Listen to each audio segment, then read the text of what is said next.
la sobremesa de la charla descriptiva irreverente está aquí, sin daños a terceros. Plática entre amigos con un toque muy pero muy suyo. Ya empieza, sin daños a terceros. Con Edel López.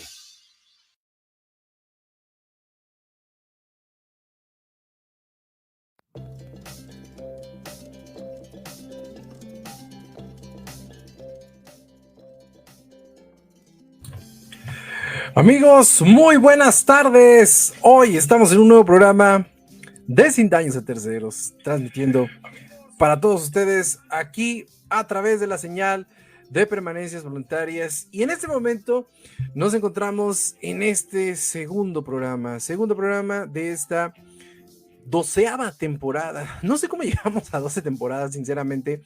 Este proyecto empezó ahí con mis amigos de Frecuencia Vox, con mi queridísimo José Pedro, y hoy estamos en un nuevo programa de Sin Daños a Terceros, transmitiendo para todos ustedes a través de la señal de permanencias voluntarias aquí en la ciudad de Jalapa, Veracruz, una ciudad de Jalapa, Veracruz, lluviosa, muy, muy, muy lluviosa, y sobre todo muy húmeda. La gente, no sé por qué la gente se atonta tanto al momento de manejar con lluvia, pero bueno, mantenga la precaución, hagamos algo por todos los ciudadanos de esta ciudad y tratemos un poco de llevar o llegar a buen puerto, porque la verdad sí, de repente se viene una lluvia impresionante aquí en la ciudad y la verdad eso es algo que pues nos debe poner todos a pensar, y tenemos también obviamente que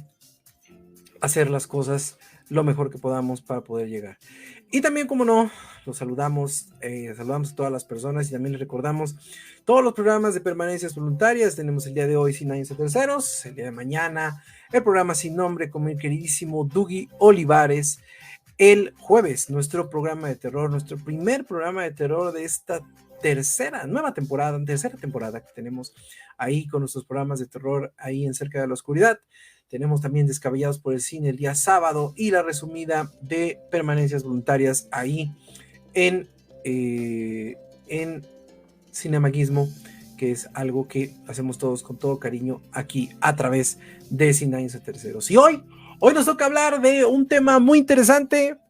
Ya ven que septiembre es el mes del temblor aquí en México, el mes en donde todos tenemos sentidos patrios y también tenemos sentidos arácnidos, porque prácticamente vemos que se mueve cualquier lámpara y pensamos que es un sismo, pero no es un sismo, señores. No todo es un sismo, no todos son teorías de conspiración. Y hoy vamos a hablar de un tema muy interesante, las teorías de conspiración, hablando de algo que se llama el proyecto HAARP, que es un proyecto que pues muchas personas aseguran que es un proyecto que utilizado por los Estados Unidos para pues controlar el clima, controlar y provocar terremotos y hacer muchísimas cosas pues en contra de todo lo que es la sociedad.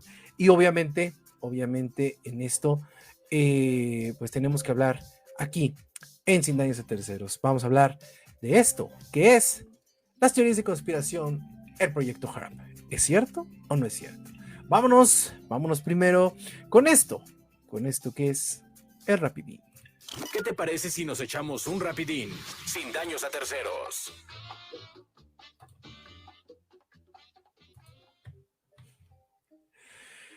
Hablar de teorías de conspiración es hablar siempre de una idea generalizada, una idea en donde todos tenemos un concepto de lo que está pasando, todos tenemos un concepto de lo que sucede, pero no hay una certeza específica. Hablar de teorías de conspiración, según Noé Ceballos en el pensamiento conspiranoico, es hablar de todas estas ideas que se van hacia el otro lado de lo que es este esquema de lo lógico y este esquema de lo que tenemos siempre en el día a día.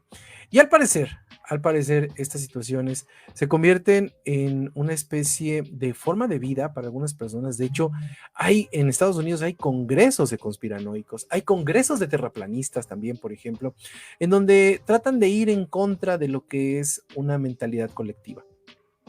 Pero las conspiraciones, así como tal, como se van dando las conspiraciones en el mundo entero, pues es algo que nos debe preocupar a todos por dos razones sencillas. La primera es porque no todas las teorías de conspiración son buenas, no todas las teorías de conspiración se tienen que llevar a cabo de una forma progresiva, porque pueden llevar, en cierta forma, a hacer o atentar contra las personas, contra la sociedad, incluso con la seguridad de muchas personas que son acusadas de ser parte de conspiraciones nacionales o internacionales. Hablar de este tipo de conspiraciones, hablar de este tipo de situaciones es complicado, pero, pero siempre tenemos la oportunidad de discernir.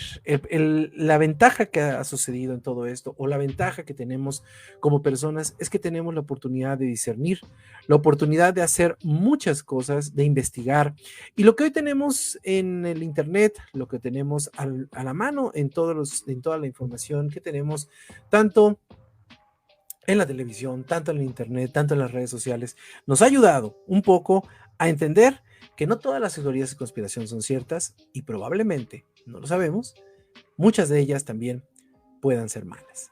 Lo que sí, lo que sí es que como seres humanos siempre estamos en búsqueda de conocimiento, y la pandemia, como sucedió estos últimos 2 años, nos demostró algo que es simple y llano.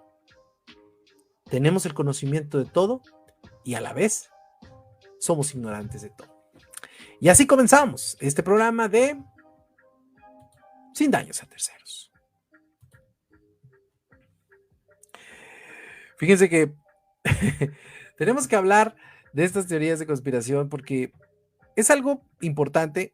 Cuando estaba yo haciendo este programa, me pareció bien importante que te das cuenta que hay muchas personas en este mundo que sí creen o sí piensan en las teorías de conspiración como algo que va a suceder. No sé si se enteraron que el día de ayer, por ejemplo, hubo un satélite, el proyecto DART, que es el proyecto que la NASA lanzó desde el año pasado para desviar un meteorito que no estaba, ojo, ese meteorito no estaba en colisión con la Tierra, en dirección de colisión con la Tierra, no. Es un meteorito que los científicos de la NASA ocuparon como una especie de pues de experimento para poder saber qué es lo que iba a suceder o qué podría suceder si un meteorito viniera hacia la Tierra y pudiéramos desviarlo, vaya, pudiéramos todos, ¿no? Pudiera desviarlo, las personas que están ahí en la NASA y haciendo todo este tipo de cosas, pues pudieran desviarlo con una nave espacial que pudiera estrellarse y tener una ignición, algo así como Armagedón, pero sin Bruce Willis. Entonces, es bien interesante esto porque obviamente al hablar del proyecto DART, pues empiezan a existir muchas teorías de conspiración, muchísimas situaciones que pues mucha gente piensa que son ciertas, otras personas piensan que son babosadas, otras personas piensan que no debe existir. Pero lo que sí tenemos que entender es que hoy, con la tecnología tal y como está, con las situaciones tal y como están, pues tenemos acceso a muchísima información y todos, absolutamente todos, tenemos la capacidad de poder investigar. En cuanto a los sismos, muchas personas han hablado, han dicho sobre el proyecto HARP, pero por ejemplo, tenemos que hablar de lo que es los sismos y de cómo se empieza a dar o se empieza a gestar esta situación del proyecto HARP. Lucy Jones, por ejemplo, en 1955 en California, que cuenta con más de 100 artículos científicos publicados sobre sismología, ella vive en el sur de California y es una zona en la que ella misma cuenta, es una zona con alta sismicidad, ¿sí? Según creencias y religiones que han pasado alrededor de todo el mundo, pues han alimentado la historia de que los sismos y otros fenómenos naturales catastróficos son parte de la teología o de la forma de vivir de muchas sociedades. Ella, en su libro Desastres, en uno de sus libros que habla sobre desastres naturales, habla de que muchas creencias en muchas religiones han alimentado esto a lo largo de los años. Por ejemplo, había dioses como Vulcano que llevaban este tipo de nombres y que eran referentes de los volcanes. Había otros, por ejemplo, en donde otras culturas le daban significado a estos fenómenos como fenómenos que se anteponían a temporadas de malas cosechas, de malas, de inundaciones y de todo ese tipo de cosas. Veían más o menos como que los desastres naturales casi siempre los sismos los veían como una especie de heraldo de malas noticias, pero obviamente este tipo de situaciones al avance de la ciencia pues han ido cambiando poco a poco. Por ejemplo, la erupción del volcán islandés Laki en 1783 es probablemente el volcán que mayor número de muertos ha provocado en la historia y cambió el clima de todo el mundo durante varios años. Pero también se podría hablar, por ejemplo, hablando de desastres naturales, se podría hablar del tsunami de Sumatra en el 2004. Este también cambió la región y modificó la forma de ver este tipo de fenómenos. No podemos elegir un desastre, no podemos saber qué tipo de desastre se puede dar, porque cada uno tiene un impacto muy diferente. Esto depende de la forma en cómo entendamos o cómo queremos cambiar con la historia. Por ejemplo, el terremoto de Lisboa en 1755 impulsó un nuevo movimiento filosófico dentro de la sociedad occidental sobre la naturaleza de los desastres y por lo tanto modificó la creencia de que eran un castigo divino. Esto obviamente fue un golpe para muchas personas que creían o seguían creyendo que los desastres naturales se habían convertido en una especie de heraldo de malas noticias. El seísmo no cambió esta visión automáticamente, pero fomentó a que empezaran a cuestionar cómo y por qué se daban las cosas en este tipo de situaciones de desastres naturales. Esta catástrofe del terremoto de Lisboa de 1755 condujo al nacimiento del primer estudio científico sobre terremotos. Este fue promovido por perdonen mi portugués, Sebastião Joé de Carvalho Melo, Marqués de Pombal, y es considerado como el hombre que inició la sismología moderna y los primeros documentos donde se dieron los impactos de los terremotos en una región y las investigaciones posteriores a ellos. Pero también se tienen que hablar de muchísimas situaciones en esta situación de la creación de lo que es la sismología moderna. Por ejemplo, en China imperial ya mantenían registros de los datos de los terremotos, por lo que pudieron crear un catálogo durante 3000 años de los mayores sismos en el país. Es decir, ya existían registros y se hacían por razones meramente administrativas en la región, más que por razones científicas. Fue este señor, José de Carvalho Melo, que fue o empezó a utilizar todo lo que eran los registros de los sismos de diferentes formas y obviamente los empezó a ocupar para cuestiones científicas. Pero, espérense que ya me pegué con el vaso en el diente. Bueno, entonces, al hablar de sismos o hablar de terremotos, pues obviamente los terremotos se han convertido en un objeto de estudio en todo el mundo. Y más en México, donde se han convertido en una forma interesante de entender la fuerza de la naturaleza. Donde ahora, después de los sismos de 1985 y 2017, la teoría de que un terremoto podía pasar 2 veces en el mismo lugar se ha venido abajo. Esta teoría tenía más de 50 años, escúchenlo bien, más de 50 años pues, de forma como una especie como de dogma. No había o no podía existir un sismo de las mismas características y de las mismas situaciones en el mismo lugar. Pero, pues, después del 1985 y el 2017, pues estas teorías se han venido abajo y hoy, como lo dijo la UNAM en su momento, en esa muy interesante tweet que tuvieron ahí en su página de Twitter, los de la UNAM, la verdad, dijeron algo bien interesante, que esta situación de que se dieron sismos 1985, 2017 y después ahora 2022, mismo día, mismo lugar, misma hora, es algo bien interesante y es pues una nueva línea de investigación que se debe abrir para este tipo de situaciones. En el caso, por ejemplo, de la famosa falla de San Andrés, esta podría provocar el gran terremoto que se llama el Big One. Este terremoto los científicos esperan que ocurra en California y se calcula que será un movimiento telúrico con una energía superior a 8 grados de magnitud. Según los científicos, se dice que este terremoto va a tener una magnitud que durará entre 3 y 5 minutos. Afirman que las consecuencias serían catastróficas y podría desatar un tsunami que iría y vendría durante 24 horas. La famosa falla de San Andrés está provocada es un gran terremoto que está provocado, perdón, es un gran terremoto, es una gran erosión, que es una gran falla, perdón, que está provocada por una erosión que se provoca en la Tierra. Y los científicos están muy atentos siempre que ocurren sismos en esa zona, porque la presencia de esta falla, pues obviamente puede pensar o puede manifestarse que pueda provocar este famoso terremoto conocido como el Big One. La presencia de la falla de San Andrés atrajo la atención mundial el 18 de abril de 1906, cuando un desplazamiento repentino a lo largo de esta falla produjo un gran terremoto e incendio en San Francisco.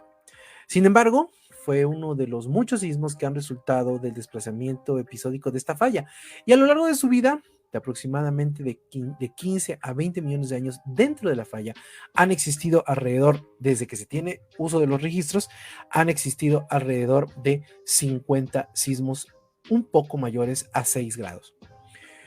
Los científicos han descubierto que la corteza terrestre está fracturada en una serie de placas que se han estado moviendo muy lentamente sobre la superficie durante millones de años. Dos de estas placas en movimiento se encuentran en el oeste de California. Ahí el límite entre ellos está la falla de San Andrés. La placa del Pacífico, que se encuentra en el oeste, se mueve hacia el noroeste en relación con la placa de América del Norte, que está en el este. Y estas provocan una falla y terremotos a lo largo de toda esta falla. San Andrés es uno de los muchos sistemas de fallas que marcan aproximadamente la frontera entre el Pacífico Norte, entre el Pacífico y el norte. Estas placas tectónicas americanas se mueven aproximadamente en dirección norte, y la placa del Pacífico se mueve más rápido que su contraparte, lo que significa que existe una mayor tensión entre ellas y obviamente acumulan constantemente energía. Cada que se suscita un temblor en esta región, los sismólogos del mundo preguntan si se tratará del Big One. Este es un fenómeno que ocurre cada 150 años y consiste en un sismo de gran magnitud. Pero, no obstante, hace 300 años no ha sucedido, por lo que los científicos prevén que podría ocurrir en cualquier momento y desencadenar efectos catastróficos. De hecho, fíjense, en un intento de comprender todos estos fenómenos y comprender este gran terremoto en el sur de San Andrés, el Servicio Sismológico de los Estados Unidos modeló un evento de 7.8 grados con un deslizamiento de 2 a 3 metros entre las placas, para representar, pues obviamente, estas tensiones que se dan en esta situación. Por supuesto, obviamente estos terremotos nos asustan, pero el miedo no es proporcional al impacto que tienen. El peor terremoto que pudiéramos imaginar en California no mataría a tanta gente como lo hizo el COVID-19, pero la pandemia nos ha demostrado y nos ha dado la idea de que las cosas, cuando ocurren de forma lenta y cuando se normalizan las muertes, pues es una forma de entender un poco más las situaciones. Hablamos de forma lenta de una enfermedad, estuvimos condicionando los tiempos, estuvimos condicionando las situaciones, las fallas que veíamos alrededor de nosotros, y estuvimos viendo muchísimas situaciones que pasaron a nuestro alrededor. Pero en un sismo no. ¿Por qué? Porque los sismos son inmediatos, no hay una forma de protegerse, si lo vamos a ver de cierta forma, y este tipo de situaciones nos mantiene siempre alerta a pensar qué es lo que pueda suceder. Por mucho que la ciencia nos indique que existen evidencias en este tipo de cosas, hay que creer en ellas, y tenemos que creer en las situaciones que nos está marcando la ciencia. Nuestro miedo siempre va a volverse, pues, o va a ser una respuesta emocional. No es un análisis lógico. Pero ¿por qué actuamos en consecuencia? Porque para actuar de esta forma necesitamos sentir que esto va a suponer una diferencia. Si pensamos que un desastre sale de la nada, que te sorprende, que no sientes que puedas hacer algo al respecto, simplemente lo mantenemos ahí, estático, de una forma en donde no podemos observar. tienes que creer en la ciencia, que es algo lógico en lugar de emocional. Esto fue lo que nos pasó en la pandemia de COVID-19. Veíamos tantas muertes que empezamos a creer en las situaciones y en las teorías de conspiración de que no existía la pandemia, de que las vacunas no funcionaban, etcétera, etcétera. Nos convertimos en seres emocionales. Los sismos son 100% emocionales porque no estamos preparados para ellos. En el cerebro tenemos estos dos sistemas y estos dos sistemas forman o son una forma paralela de pensar en el riesgo. Por un lado está el enfoque analítico que nos permite calcular cuál es la probabilidad de vivir un temblor y lo que necesitas para construir un edificio y que no se destruya. Y también tenemos el enfoque instintivo, ese que evolucionó para huir del lobo y que no necesita tomarse de forma rápida para analizar cuál es la situación y cuál es una situación inminente. La evolución de la sociedad es lo que nos da lugar a este estado analítico y nos da una forma de reconocer ese valor. Es algo que está empezando a suceder. Pero como en las películas de terror, o como sucede en las películas de terror, ¿sí? Nos gusta pensar en cosas malas cuando estamos a salvo. Las teorías de conspiración no solo implican creer en algo que no es verdad, sino pensar que hay un grupo de gente malvada que te crea ese malestar. Se vuelve mucho más común después de un desastre. Es una manera extraña. Estas teorías te hacen sentir más seguro, porque crees que tienes información especial que otras personas no poseen. Sin embargo, también no posees nada al mismo tiempo. Como íbamos diciendo, ante un desastre, queremos encontrar una forma de estar seguros. El problema es que no tenemos ningún mecanismo para comprobar los hechos porque nosotros mismos no sabemos cómo reaccionar. Esto es lo que nos proporciona un racionamiento crítico de la ciencia. Y obviamente también nosotros tenemos que entender muchas de las teorías de conspiración como una forma de que la gente sepa o entienda o piense qué es lo que va a pasar. Por ejemplo de ello, y una de las teorías de conspiración más alocadas que existen en este tipo de situaciones es el control del clima y de los terremotos a través del famoso proyecto HARP. El proyecto HARP fue fundado por la Fuerza Aérea y la Marina Norteamericana y por la Universidad de Alaska Fairfax y también por la Agencia de Investigación de Proyectos Avanzados de la Defensa de este país. La idea del proyecto era un estudio de procesos naturales que ocurren en la ionosfera bajo la influencia de la interacción solar, pero también analizaba cómo afecta las señales de radio. Entonces, aquí viene la pregunta. ¿Por qué este tipo de proyecto sería respaldado por organizaciones de militares y defensa para poder controlar el clima? La respuesta es muy sencilla. Estos usos de análisis de señales de radio podrían ayudar a mejorar las comunicaciones submarinas y realizar un análisis cartográfico de cualquier zona remota, incluso revisar y encontrar estructuras complejas que puedan probablemente estar ocultas a simple vista. Supuestamente, esta tecnología era usada antes de su cierre en 2015 y no se podía llegar a ella de una forma sencilla. Esta tecnología también, de una forma que muchos científicos no acaban de entender, es que dicen que la misma no podía llegar a Medio Oriente. Y entonces, la Marina de Estados Unidos decidió cerrarla en el 2015 y que pasara a la Universidad de Alaska Fairfax, tal cual que permite a los estudiantes que utilicen estas mismas instalaciones para hacer cualquier tipo de investigación, obviamente pagando por ello. A pesar de todo esto, existen varias teorías de conspiración que apuntan a que el gobierno de los Estados Unidos puede utilizarlo como un arma de guerra, ya que pueden influenciar en el comportamiento del clima, creando terremotos y alterando la ionosfera para provocar desastres naturales. Desde 1999, han existido personas que afirman que el instrumento ha sido utilizado para crear distintas catástrofes en países como Irán, Pakistán y Filipinas.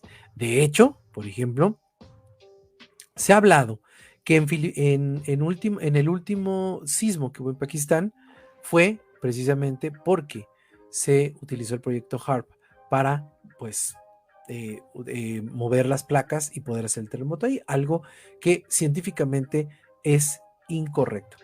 El proyecto HARP cuenta con un instrumento llamado Instrumento de Investigación Ionosfera, el cual puede estimular un área limitada de la ionosfera para estudiar los procesos físicos que ocurren en esa determinada región.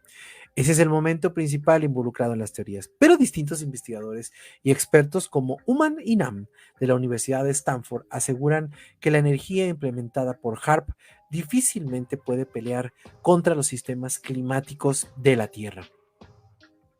En 2021, durante el sismo de 7 grados, hubo diferentes luces que iluminaron el cielo en la Ciudad de México. La tierra se sacudía y obviamente algunas personas comenzaron a difundir la idea de que estos destellos eran parte del proyecto HARP, una tecnología que supuestamente causó de manera intencional el movimiento telúrico. Sin embargo, especialistas explicaron al portal Animal Político que la idea de que el temblor haya sido causado de forma intencional no es posible. Pero en ese inquebrantable sentido de verdad a medias que tenemos los seres humanos, pues en varios grupos de WhatsApp y también de Telegram, aparecieron materiales como una imagen que decía HARP, tecnología utilizada para producir el temblor de 7.1 en Acapulco, México. Algo que obviamente no tiene ningún tipo de comprobación científica. Recuerden que las teorías de conspiración nos hablan de que nosotros tenemos información que creemos que es información única y es una teoría y es información que probablemente sea falsa. En Twitter y Facebook, otros usuarios difundieron videos que muestran los detalles de luz con mensajes como terremoto en México, Acapulco, HARP. Aunque para algunos no tiene sentido. Otros usuarios mencionaron que nunca antes habían visto luces como esas mientras temblaba. Fue así que la idea de HARP comenzó a replicarse en conjunto miles de veces en las redes sociales. Por eso, de acuerdo con verificadores como Snopes, este proyecto HARP se ha señalado como una gran teoría de conspiración, pues se le atribuye a una instalación científica un montón de cosas como desde la creación de huracanes hasta el control mental.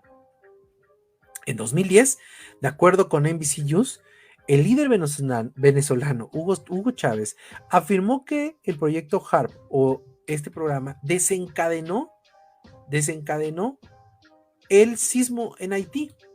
Y obviamente este sismo no fue provocado por el proyecto HARP como tal, sino que fue llevado a cabo por el movimiento de las placas tectónicas que estuvieron moviéndose ahí en esa zona. Los verificadores de Climate Feedback también explicaron que HARP produce solamente pequeños efectos de calentamiento de la ionosfera, por lo tanto, no puede influir en este tipo de situaciones. Fenómenos naturales como ciclones y huracanes no se producen por este tipo de excitación que tiene la ionosfera, vamos a por decirlo de una forma. Por otro lado, Víctor Manuel Cruz, académico del Instituto de Geofísica de la UNAM, nos explica que los sismos no se pueden predecir y mucho menos se pueden provocar de manera intencionada. Desde hace muchos años, Cruz ha estudiado la física de los terremotos desde el proceso de ruptura hasta los efectos del sitio sísmico. Y en todo este tiempo dice que HARP es algo que no forme parte de las preocupaciones de la comunidad científica mundial. Lo que puedo afirmar, dijo Cruz, con toda seguridad es que ningún tipo de experimento de esta naturaleza o ningún otro tipo de experimento puede provocar un terremoto como el que sucedió en México ni en Haití. El investigador detalló que existe un proceso de inyección de fluidos para extracción de hidrocarburos como el fracking, que eso sí puede generar una sismicidad en algunos lugares, pero eso sí está bien documentado y no tiene absolutamente nada que ver con HARP. Las luces en el cielo de ese martes sísmico que sucedió en Haití, el académico explica que hay razones teóricas y experimentales que mencionan un efecto electromagnético y muestran ciertas rocas cuando son sometidas a fuerzas producidas por ondas sísmicas que provocan la ionización de este tipo de situaciones y este tipo de procesos dentro de la Tierra. Obviamente, también existen situaciones que señalan que este proceso de rocas también se puede mover en un semiconductor y este lleva la energía a la superficie de la Tierra. Por eso habla de esta luminiscencia producida por el movimiento de las rocas durante un sismo y que pueda ser percibida como algo polémico, incluso también por la misma comunidad científica. El 7 de septiembre de 2017, durante el sismo de ese año, muchos usuarios aseguraron haber visto este tipo de luces y en aquel momento el ingeniero Esteban Hernández Quintero explicó este fenómeno en un video publicado por la página de divulgación de la ciencia de UNAM. Dijo: las rocas de la corteza terrestre tienden a ciertas imperfecciones y a la hora de que son sometidas a esta fricción empiezan a sonar ciertas cargas eléctricas o electrones. Estos electrones, con este movimiento, buscan una salida de la energía que se genera por fricción. Al momento, salen todos estos electrones a la atmósfera y esta energía que traen de manera dinámica, llamémoslo energía cinética, la convierten en un momento de interactuar con la atmósfera como fenómeno lumínico. Pero en aquel momento, el geofísico también precisó que hay algunos tipos de fuentes que pueden originar luces, como por ejemplo las luces que tienen que ver con la explosión de transformadores y o la oscilación de cables dependiendo de un movimiento telúrico. Estos obviamente se hacen cortos al generar chispas o muy grandes cuando hay explosión de cierto tipo de generadores. De acuerdo con el Servicio Geológico de los Estados Unidos, fenómenos como los relámpagos y las bolas de luz, las serpentinas y los resplandores constantes vinculados a terremotos se denominan luces de terremoto o earthquake lights, y estos obviamente son muy normales. Algunos usuarios argumentaron que el fenómeno de las luces no lo habían visto antes y eso ha dado lugar a especulaciones como la del proyecto HARP, y tal como lo señaló el doctor Cruz, que sí hay documentación de este tipo de avistamientos desde hace mucho tiempo. El registro más antiguo que fue encontrado de este fenómeno es un artículo geofísico de John Deere, investigador del Servicio Geológico de los Estados Unidos. Su texto se publicó en 1973 y se titula Luces de terremoto, una revisión de las observaciones y las teorías actuales. También se detectó que existen investigaciones en donde hay, por ejemplo, en el 2014 en la BBC, que menciona una investigación de la Universidad de Rutgers en Estados Unidos. Esta explica que no hay consenso entre los geofísicos, pues algunos piensan que no siempre se detectan este tipo de luces durante un temblor, por lo tanto no están relacionados. El proyecto HARP, que lo tenemos ahorita en pantalla, es ese proyecto que pues en Estados Unidos, si ustedes se dan cuenta, ahí está en un espacio abierto, es un espacio en donde ustedes lo pueden ver, incluso hay lugares en donde pueden irlo a visitar, hay visitas turísticas y es muy, muy interesante, pero también existen situaciones en donde muchas personas lo dan. Expertos aseguran que la capacidad que se le atribuye a HARP va más allá de la realidad y de los supuestos desastres que ha provocado. Todos tienen una explicación lógica y no existen anomalías que sugieren que sea real. Sin embargo, eso no impide que la gente siga pensando que algo malo puede suceder. Y eso también se nos está ocultando de la realidad.